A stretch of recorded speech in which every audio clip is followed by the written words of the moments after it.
atingimos a superioridade da eficácia da vacina do Instituto Butantan com a Sinovac para Covid-19. Atingiu-se aí os índices exigidos tanto pelo Anvisa quanto pela OMS nos estudos de fase 3.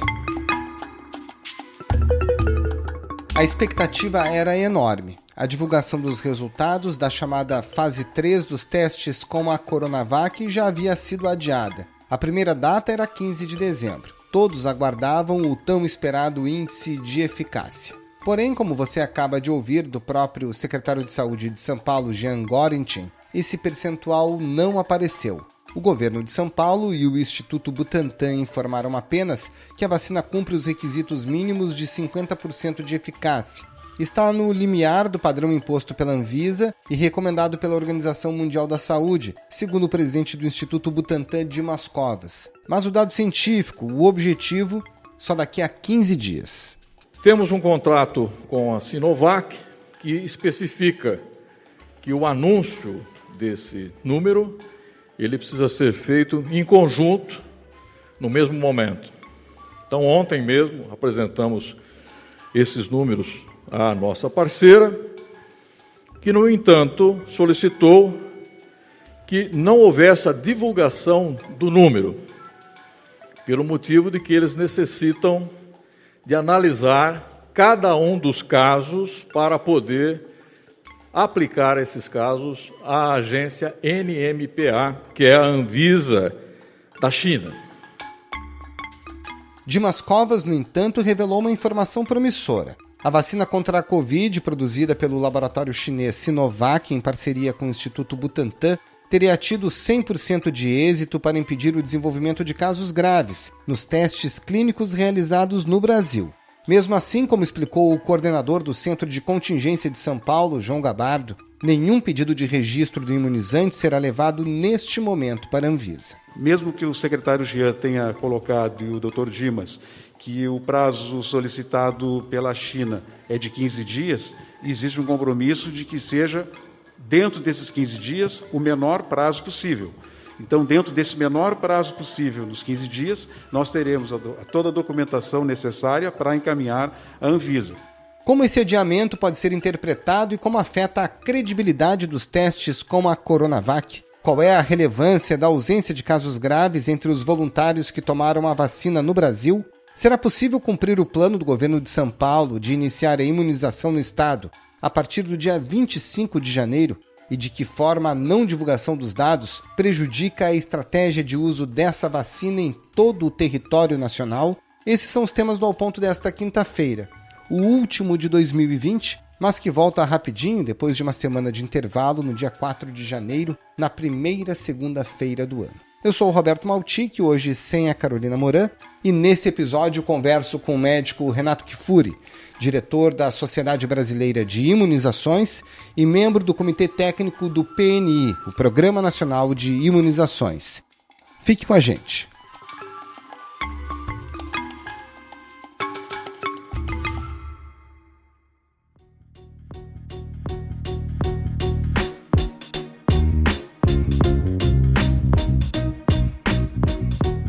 Dr. Renato Kifuri, o governo de São Paulo, nessa quarta-feira, fez a entrevista coletiva. Se esperava o índice de eficácia da Coronavac, mas ele não apareceu. Se falou em mais de 50%, no limiar das exigências da Anvisa, da Organização Mundial da Saúde, mas o fato é que, pela segunda vez, a gente teve um adiamento da entrega desses dados. E aí, na própria entrevista coletiva, um colega fez uma pergunta dizendo que isso causa uma má impressão, de que os resultados obtidos, por exemplo, estão aquém daquilo que é esperado.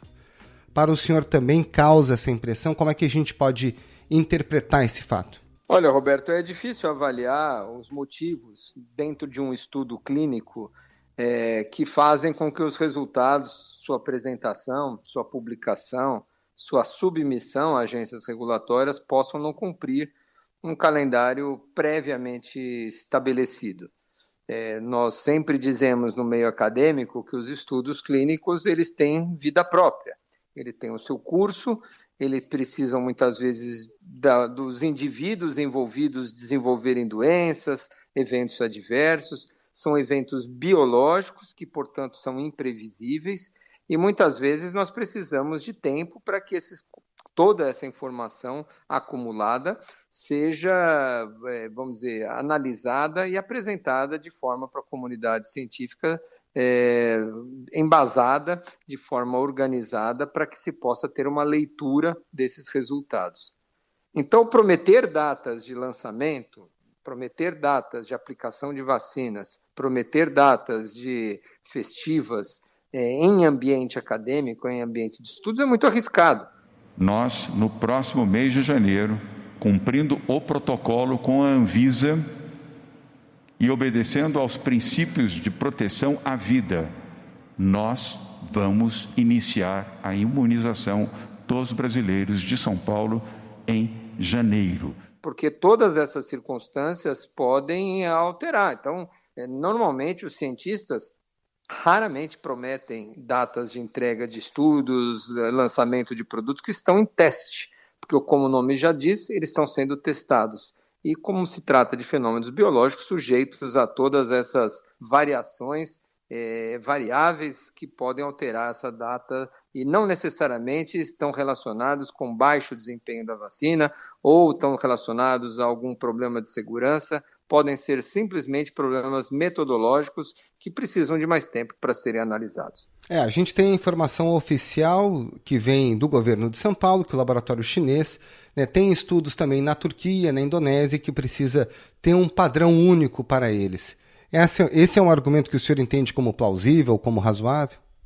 É possível, né? Nós não conhecemos esses dados. Se foi essa a explicação dada pelo estudo, pela coordenação do estudo, de que os dados isolados do Brasil precisam ser analisados em conjunto com um número de indivíduos maior, levando em conta outros centros de pesquisa, provavelmente deve ser essa a informação correta, né? Nós tendemos a acreditar que essas informações oficialmente fornecidas são reais, mas nós precisamos dos dados para avaliar realmente que informações são essas, a qualidade desses dados, para conhecermos, enfim, o potencial de utilização desta vacina. Bom, teve um dado positivo que surgiu nessa coletiva. O Dr. Dimas Covas afirmou que nos casos graves, em relação às pessoas testadas com a vacina e não com placebo no Brasil, houve 100% de eficácia. Isso ele disse. Eu vou dar um dado interessante. Quer dizer, nós tivemos na coorte casos considerados clinicamente graves, né? O grau de proteção dessa vacina com relação a esses casos foi de 100%. Né? No grupo vacinal não teve nenhum caso grave. Qual é a relevância dessa ausência de casos graves entre os voluntários que tomaram a vacina? E isso é o suficiente para o perfil de vacinação que a gente espera nesse momento? Olha, Roberto, tanto a vacina da Pfizer quanto a vacina de Oxford, que já publicaram dados de fase 3, mostram mais ou menos este perfil, né? Praticamente são raríssimos os casos, ou nenhum caso de forma grave da doença no grupo que recebeu a vacina. Então, essa é uma boa notícia, realmente, mas eu lembro que é um anúncio, não é uma publicação científica. Outros anúncios já tivemos, né, da vacina da Rússia, a vacina da Moderna, que recentemente publicou seus dados também, tinha previamente anunciado. Então, esses anúncios têm que ser vistos com cautela, porque uma coisa é você olhar para o estudo publicado, analisar os dados, ver qual é o número de indivíduos que foram incluídos no estudo, no grupo controle, comparar e fazer uma análise melhor com poder estatístico, inclusive, dessas publicações. Anúncios a gente sempre olha com uma reserva, porque, obviamente, não seriam levianos de anunciar algo que não é real, mas nós precisamos olhar todas as suas entrelinhas para compreender adequadamente que perfil de segurança é esse que nós estamos falando. Agora, para a gente explicar para o pessoal, quando a gente fala da vacina da Pfizer, da Moderna, fala-se numa eficácia, de fato, né, de mais de 90%. Nesse caso da vacina da Coronavac, a gente está falando de uma eficácia geral entre as pessoas que tomaram superior a 50% e nos casos graves, daí sim, segundo o Dimas Covas, de 100%. Há uma diferença significativa entre essa eficácia total que foi aferida nesses estudos já publicados, por exemplo, das vacinas de RNA mensageiro contra essa que a gente está falando agora, a Coronavac, né? Em relação às vacinas de RNA mensageiro, a eficácia demonstrada nesse estudo surpreendeu a todos na comunidade científica. Imaginava-se que essas vacinas poderiam ter uma performance muito boa, mas níveis de eficácia acima de 94%, 95% realmente foram espetaculares. Não há outra palavra para definir o que essas vacinas de RNA demonstraram em termos de eficácia protetora. Raras vacinas têm esse comportamento em termos de eficácia dentro de estudos clínicos, inclusive abrindo portas para a produção de não só novas vacinas, mas inclusive com transformação de tecnologias das vacinas que a gente utiliza para converter nessas vacinas, nessa tecnologia, nessa plataforma de RNA mensageiro. As demais vacinas, o que a Organização Mundial de Saúde entende como suficiente para um licenciamento, é que elas produzam uma eficácia mínima de 50%, ou seja, que a gente consiga reduzir no mínimo pela metade hospitalizações e mortes contra a Covid-19 seria fantástico com qualquer vacina.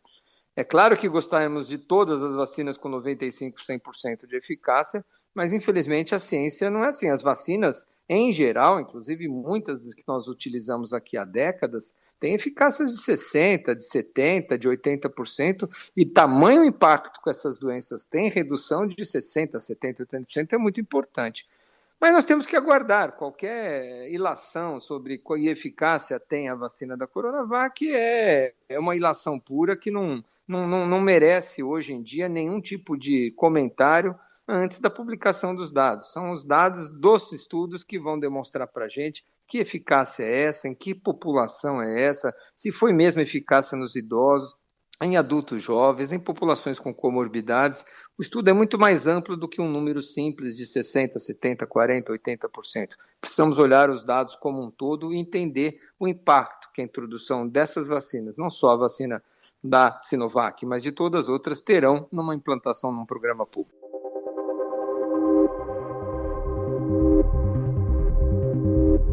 Bom, a gente tem como dado oficial que esses dados, a base de dados completa dos testes que foram realizados no Brasil, foram requisitados pela matriz do laboratório na China. Que esses dados serão entregues novamente para os órgãos regulatórios em um período máximo de 15 dias, mas isso está no campo dos anúncios. E aí a gente já tem esse cronograma, que o senhor já mencionou, inclusive, que foi estabelecido pelo governo de São Paulo, início de vacinação no dia 25 de janeiro. O governo, inclusive, já tem lotes dessa vacina em território nacional. Diante de todas essas incertezas, é possível ainda tratar esse prazo como um prazo factível, como viável, dentro aí desse caminho que ainda é preciso percorrer? Possível é, Roberto, mas, novamente, eu insisto que os prazos estabelecidos, a vacina já foi anunciada em outubro, para novembro, para dezembro, para janeiro. Quem arrisca a dar datas para ter uma vacina licenciada ou para começar um programa de vacinação sem nem ter um produto aprovado, está sujeito a adiar, como vem sendo feito. Eu acho muito negativo para a população esse tipo de informação. Cria expectativas de que a vacina estará aqui no mês que vem, ou daqui 15 dias, ou daqui 20, quando o tempo da ciência, muitas vezes, ele não o fato biológico não corresponde às nossas intenções. Já vimos presidentes anunciando vacinas no seu mandato, ainda antes de acabar o seu mandato, já vimos governadores querendo lançar seus planos antes do Programa Nacional de Imunizações. Então, você trabalhar com datas fixas em processos de estudo, em ensaios clínicos, é muito sujeito a todas essas variações. Claro que é possível ser em janeiro, como é possível ser em fevereiro. Eu prefiro que não tracemos datas marcadas. Eu acho que podemos traçar etapas. Vamos avaliar os estudos de fase 3, estamos aguardando. Após os estudos de fase 3, nós vamos apresentar esses dados para as agências regulatórias. Agora, doutor Renato, além do problema em São Paulo, que tem inclusive um calendário pré-estabelecido para o início da vacinação, o quanto que esse atraso na divulgação dos dados científicos sobre a Coronavac pode prejudicar o próprio Programa Nacional de Vacinação contra a Covid, já que houve um avanço importante nos últimos dias, que foi essa quebra da resistência, e o Ministério da Saúde agora contabilizando inclusive cerca de 100 milhões de vacinas do Butantan dentro do Programa Nacional. Olha, eu acho que talvez a melhor notícia que nós tivemos essa semana foi finalmente o governo federal sinalizar a utilização de todas as vacinas, incluindo a vacina do Butantan, no Programa Nacional de Imunizações. Seria muito ruim, eu diria desastroso para o nosso país, nós termos estados, municípios utilizando uma vacina e outros não.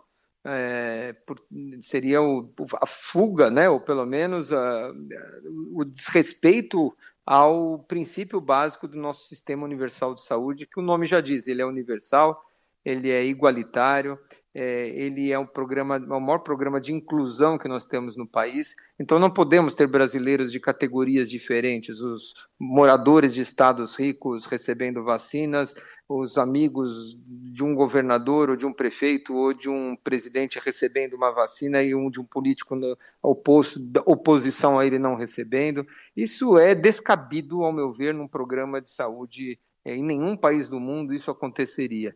Então, essa sinalização de que as vacinas devem ser aplicadas pelo Programa Nacional de maneira equitativa para todos os brasileiros desse país, na mesma proporção, vacinando os grupos prioritários na ordem que eles devem ser vacinados, foi a melhor notícia que nós pudemos ter, essa colocação da política um pouco de lado para que nós possamos caminhar para um cenário melhor. O resto é ciência, o resto é o desenvolver, os estudos de campo, é o nosso Programa Nacional de Imunizações com sua tradição de campanhas. Vacinamos anualmente, Roberto, 1/3 da população brasileira, 70 milhões, 80 milhões de doses de vacina contra a gripe todo ano, em 3 meses fazendo isso. Então nós não temos dificuldades operacionais, temos desafios, claro, uma vacina nova, temos toda a logística a ser feita, mas não tenho receio nenhum de que nós daremos conta de um programa com essa capilaridade que nós temos, com mais de 270 centros de distribuições, com mais de 36 mil salas de vacinas, dar conta de uma campanha deste porte como nós. Se nós não soubermos fazer isso, ninguém no mundo saberá.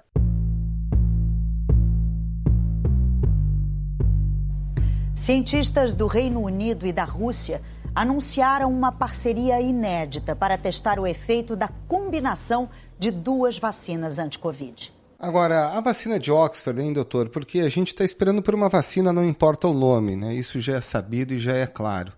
E aí essa vacina tem agora um acordo, uma negociação de estudos científicos com o Gamaleya da Rússia para tentar fazer uma combinação de tecnologias, uma grande expectativa. O senhor certamente também tem. O que se fala no meio científico? Os problemas devem ser sanados no curto prazo? O que dá para dizer sobre essa vacina?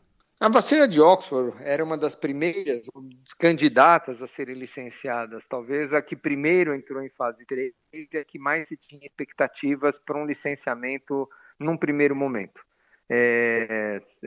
Isso fez com que o Brasil, aliás, se tornasse o principal aliado, inclusive com da AstraZeneca e da Oxford, inclusive com acordo de transferência de tecnologia. Isso precisa deixar claro, porque poucos países, que nenhum outro país além do Brasil, tem feito acordos não só de compra, mas com compromissos de transferência de tecnologia.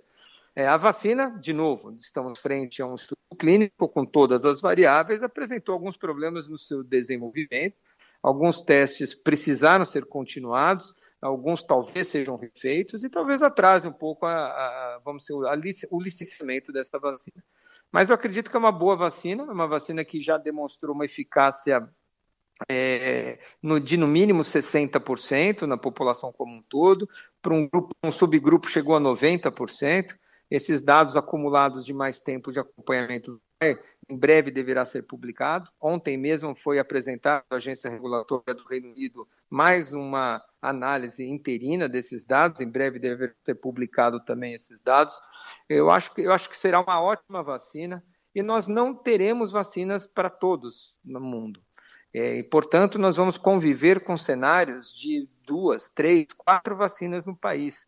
E num país como o nosso, aliás, eu diria na grande maioria dos países, muitos perderão sua caderneta de vacina, os registros não serão adequados, nós não vamos saber que vacina tomou a primeira dose, se vai receber a mesma na segunda. Então, conhecermos a possibilidade de intercâmbio entre 2 diferentes vacinas na primeira e na segunda dose é fundamental para os programas de saúde. Porque não podemos começar com a vacinação com uma dose de um produto A e depois, para a segunda dose, ele acabou, não chegou, nós vamos precisar comprar um produto B e só poderemos utilizar vacinas diferentes em esquemas combinados se conhecermos a segurança e eficácia desses esquemas. Então, eu vejo de forma muito, muito otimista e acho que é necessário, as demais empresas devem seguir o mesmo caminho, de estudar combinações de vacinas, que isso vai ser necessário para que a gente aplique numa maior parte da população vacinas de diferentes fabricantes, eventualmente no mesmo tempo. Dr. Renato, para a gente encerrar, como a gente falou antes do início dessa gravação, o assunto é muito desafiador, a pandemia é muito desafiadora, e aí os obstáculos sempre se acumulam. Além de todos esses técnicos científicos que a gente está conversando aqui, há alguns obstáculos ideológicos. Há muita campanha contra a vacina, descrédito, medo, as pessoas estão com medo, eventualmente, de tomar essa vacina. Como é que a gente tira o medo dessas pessoas? Olha, Roberto, talvez um dos grandes problemas, se não o maior problema que nós vivenciamos nesta pandemia é a desinformação e a politização dessa questão. Desde o começo da discussão do isolamento vertical, horizontal, era como se fosse uma guerra entre aqueles que não acreditavam que a doença tivesse um potencial tão grande, que era uma gripezinha ou era uma doença grave, usar ou não usar máscaras, você usar medicamentos, tomar ou não tomar cloroquina, e com as vacinas é a mesma coisa. Alguns falam que estou dando um péssimo exemplo. Ô, imbecil! O idiota que está dizendo que estou dando um péssimo exemplo, eu já tive o vírus. Eu já tenho anticorpos, para que tomar vacina de novo?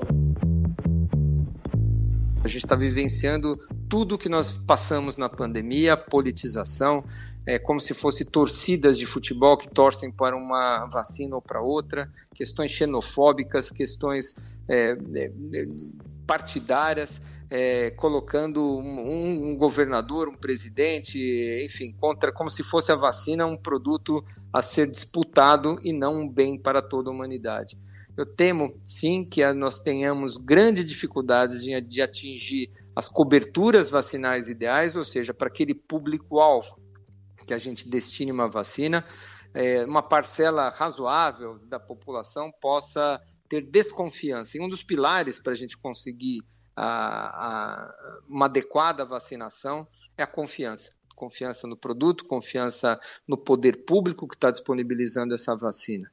E o papel das sociedades científicas, o papel da imprensa como vocês, é trazer informações de qualidade. A epidemia da desinformação, que a Organização Mundial da Saúde chama de infodemia, para mim é uma doença muito grave, é uma doença digitalmente transmissível que mata, se não mais, pelo menos do mesmo tanto que a Covid-19 mata. Esse é um outro desafio que vamos ter que enfrentar e certamente pautas como essa sua e informações de qualidade são fundamentais para combatermos toda essa desinformação. Vacina aprovada pode tomar, né, doutor? Vacinas só serão licenciadas no nosso país se cumprirem todo o rigor científico. Jamais teremos vacinas oferecidas para a população que não sejam confiáveis, que não sejam seguras. Então, o recado final é, se tivermos vacinas, vacinem-se, quaisquer que sejam elas, de onde quer que elas venham, serão vacinas que só serão disponibilizadas para os brasileiros se cumprirem todos os seus critérios, tanto de eficácia quanto de segurança. Dr. Renato Kifuri, muito obrigado pela sua participação aqui no Ao Ponto. Boas festas e um ótimo trabalho. Obrigado, sempre um prazer falar com vocês aí do Ao Ponto.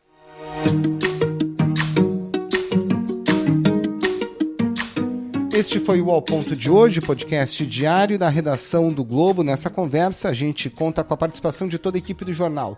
As mesmas pessoas que levam até você informação e análise de qualidade todos os dias. Como esse é o último episódio do ano, eu também, em nome da Carolina Moran, do João Guilherme Lacerda, aproveito para agradecer demais a todos vocês, nossos ouvintes, e desejar boas festas, um ano novo repleto de saúde e, é claro, com a vacina para mandar embora essa pandemia de vez. A edição desse episódio é do Nicolas Witzel. Tchau!